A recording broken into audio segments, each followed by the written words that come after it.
இரட்டை இலை சின்னம் ஒதுக்க எதிர்ப்பு தெரிவித்த வழக்கில் பிறப்பித்த உத்தரவை மறு ஆய்வு செய்ய வேண்டும். அதிமுக சார்பில் சென்னை உயர்நீதிமன்றத்தில் மனு.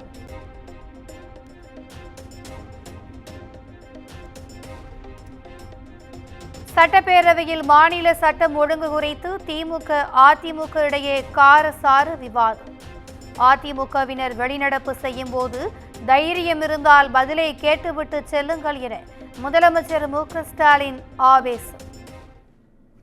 தூத்துக்குடியில் நடந்த சம்பவம், சாத்தான்குளத்தில் நடந்த சம்பவம், இதெல்லாம் மறந்துடக்கூடாது. உங்களை பொறுத்தவரையில் டிவியில் பார்த்து தான் தெரிந்து கொண்டேன் என்று சொல்வதற்கு நாங்கள் தயாராக இல்லை. பேரத்தலைவரே, தைரியம் இருந்தால் நான் பேசும் பதிலை கேட்டுவிட்டு போக வேண்டும். உங்களுக்கு தைரியம் இருந்தால் தைரியம் ஓடுறீங்களா?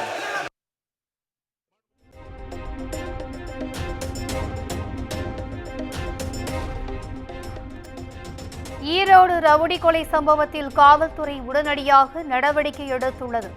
காவல்துறை சுதந்திரமாக செயல்பட்டு நடவடிக்கை மேற்கொண்டு வருவதாகவும் பேரவையில் முதலமைச்சர் மு.க. ஸ்டாலின் விளக்கம்.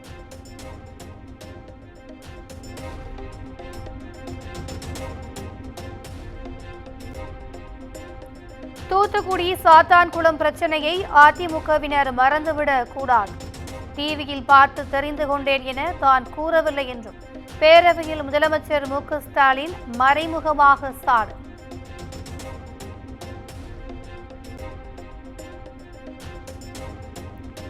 திராவிட மாடல் அரசு தமிழ்நாட்டில் நடக்கும் கொலை கொள்ளை சம்பவங்களை தடுக்க தவறிவிட்டது. சட்டம் ஒழுங்கு பிரச்சினை குறித்து பேரவையில் பேச திமுக அரசு அனுமதி மறுப்பது ஏன் எனவும் எதிர்க்கட்சித் தலைவர் எடப்பாடி பழனிசாமி கேள்வி.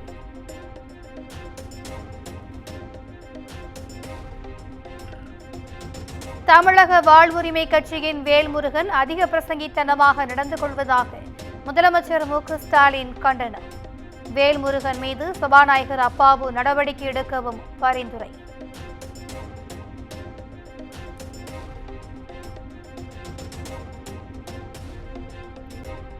சட்டப்பேரவையில் வேல்முருகன் பேசியதை ஏற்க முடியாது. அவர் தனது தவறை திருத்திக் கொள்ள வேண்டும். இதுபோல் இனிமேல் யாராவது நடந்தால் கடும் நடவடிக்கை எடுக்கப்படும் என்றும் சபாநாயகர் அப்பாவு எச்சரிக்கை.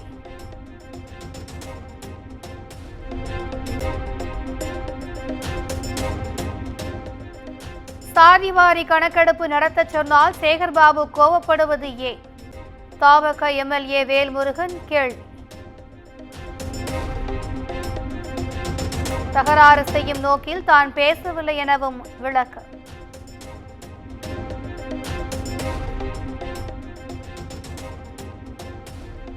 ஊராட்சிகள் நகராட்சியுடன் இணைந்தாலும் 100 நாள் வேலைவாய்ப்பு திட்டம் ஊராட்சி பகுதி மக்களுக்கு சென்றடையும். இந்த ஆண்டு தமிழ்நாட்டில் 375 ஊராட்சிகள் நகராட்சியுடன் இணைக்கப்பட இருப்பதாக பேரவையில் அமைச்சர் கே.என். நேரு தகவல்.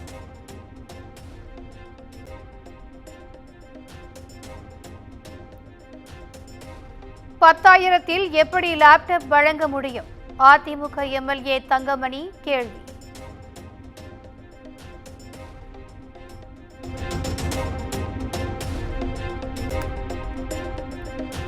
அமலாக்கத்துறை பாஜகவின் அடியாளாக செயல்படுகிறது.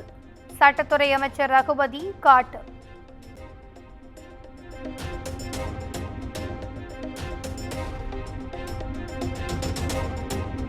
யார் எதை வேண்டுமானாலும் சொல்லட்டும், மற்றவர்களுக்கு பதில் சொல்ல வேண்டிய அவசியம் இல்லை.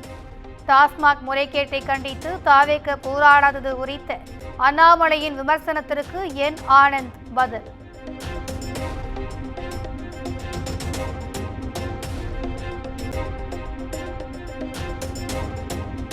இரண்டாயிரத்து 25-26 கல்வியாண்டில் அரசு பள்ளியில் 1 லட்சத்தை கடந்த மாணவர் சேர்க்கை. பள்ளி கல்வித்துறை தகவல்.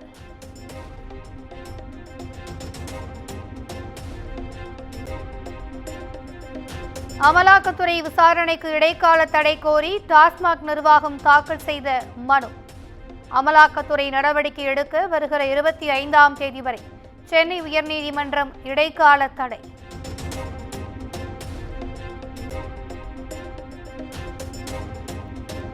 மூன்று ஐபிஎஸ் அதிகாரிகள் இடமாற்றம் செய்து தமிழக அரசு உத்தரவு.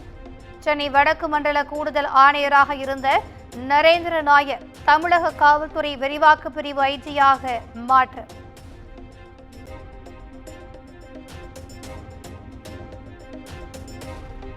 நெல்லையில் ஓய்வு பெற்ற காவல் அதிகாரி கொல்லப்பட்ட சம்பவம். காவல் ஆய்வாளரை தொடர்ந்து உதவி ஆணையர் செந்தில்குமார் சஸ்பெண்ட்.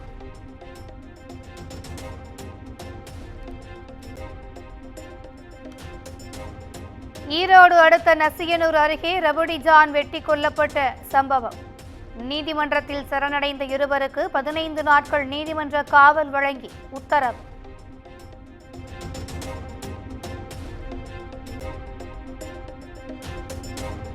சங்கரன் கோவிலில் பட்டியலினத்தைச் சேர்ந்த 3 கொலை வழக்கில் 4 பேருக்கு விதிக்கப்பட்ட தூக்கு தண்டனை ரத்து. ஆயுள் தண்டனையாக குறைத்தும் உயர்நீதிமன்ற மதுரை அமர்வு உத்தரவு.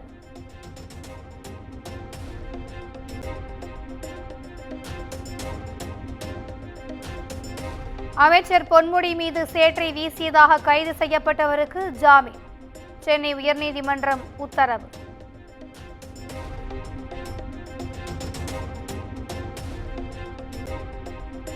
விரிவாக்கம் செய்யப்பட்ட ஸ்டெர்லைட் ஆலைக்குள் வேதிப்பொருட்களை அகற்றும் பணி தொடக்கம். அகற்றப்படும் வேதிப்பொருட்கள் குஜராத் கொண்டு செல்லப்படுவதாக ஆட்சியர் தகவல்.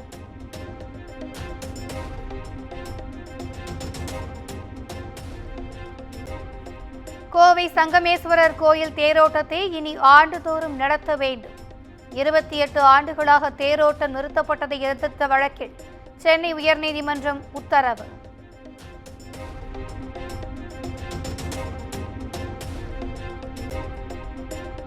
மாநிலத்தின் பல்வேறு இடங்களில் டாஸ்மாகில் முதலமைச்சரின் புகைப்படத்தை ஒட்ட முயன்ற பாஜகவினர் கைது. கோவை, தஞ்சை, கரூர் மாவட்டங்களில் வழக்கு பதிந்து விசாரணை.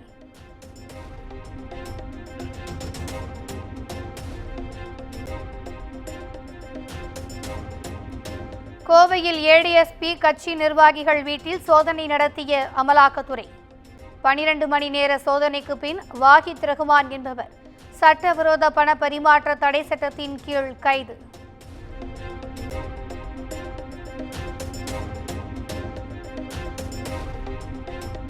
பூவிருந்தவல்லியில் மெட்ரோ ரயில் சோதனை ஓட்ட முயற்சியின் போது மின்கம்பம் வெடித்ததால் பரபரப்பு.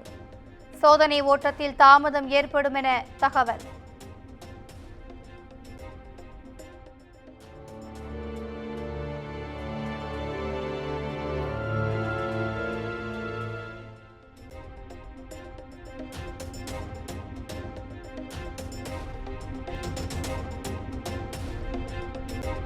சென்னை கொருக்குப்பேட்டையில் 45 நிமிடத்திற்கும் மேலாக நின்ற ரயிலால் பயணிகள் அவதி. எமர்ஜென்சி செயினில் வட மாநிலத்தவர் ஒருவர் கைப்பையை மாட்டியது விசாரணையில் அம்பலம்.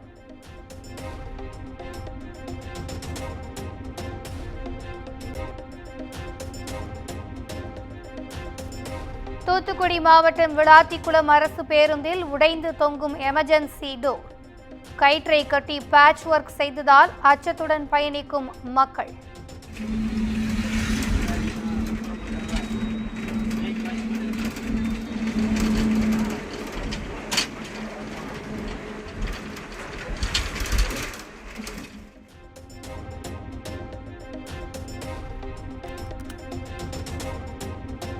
ஒசூர் அருகே நிறமூட்டிகள் செலுத்தப்பட்ட தர்பூசணி பழங்கள் பறிமுதல். புற்றுநோய் வருவதுடன் குழந்தைகளை அதிகம் பாதிக்கும் என உணவு பாதுகாப்பு துறையினர் எச்சரிக்கை.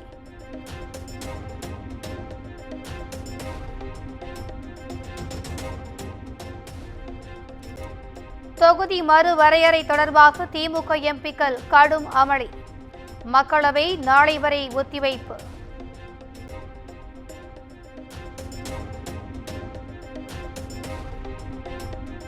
இந்திய ராணுவத்திற்கு 7000 கோடி ரூபாய் ஒதுக்க பாதுகாப்பு அமைச்சரவை குழு ஒப்புதல். ஏடிஏஜிஎஸ் பீரங்கி துப்பாக்கி வகைகளை வாங்கும் வகையில் நடவடிக்கை.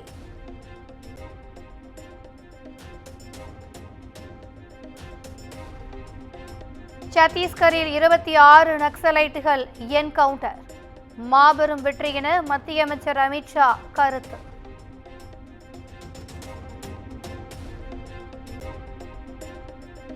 தெலங்கானாவில் சட்டவிரோத பந்தய செயலிகளை ஊக்குவித்ததாக வழக்கு பதிவு செய்யப்பட்ட விவகாரம்.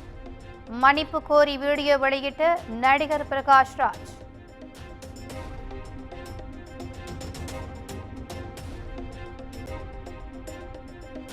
ஐடி சட்டத்தை பயன்படுத்தி எக்ஸ் தளத்தின் சில உள்ளடக்கங்களை தடை செய்ததாக புகார். மத்திய அரசு மீது கர்நாடக உயர்நீதிமன்றத்தில் எலான் மஸ்க் வழக்கு.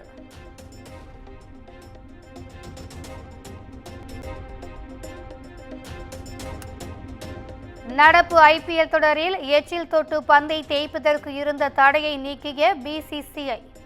கொரோனா காலத்தில் ஐசிசி தடை விதித்திருந்த நிலையில் ஐபிஎல் போட்டிக்காக நீக்கம்.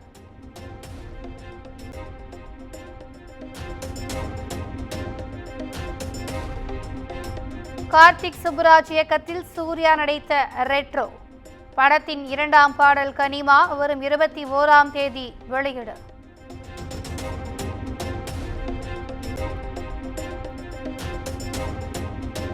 ஆகாஷ் பாஸ்கரன் இயக்கத்தில் அதர்வா நடித்த இதயம் முரளி படத்தின் முதல் பாடல் நாளை வெளியாகிறது.